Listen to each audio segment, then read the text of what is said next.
కంఠేర్పయామి శుభగే. ఇక్కడ మామూలుగా అందరూ కంఠే బధ్నామి అని అంటారు, కంఠే అర్పయామి అని అంటారు.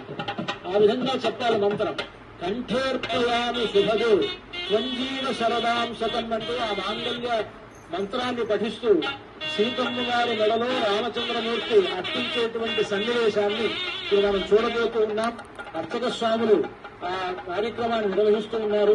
సాక్షాత్తు రామచంద్రమూర్తి సీతమ్మ గారి మెడలో ఆ మాంగళ్యాన్ని ధరింపజేస్తూ ఉన్నారు. సుమంగళీర్తి మంత్రేణ శ్రీ సీతామహాలక్ష్మీదేవ్యాః కంఠే మంగళసూత్రం బద్ధ్వా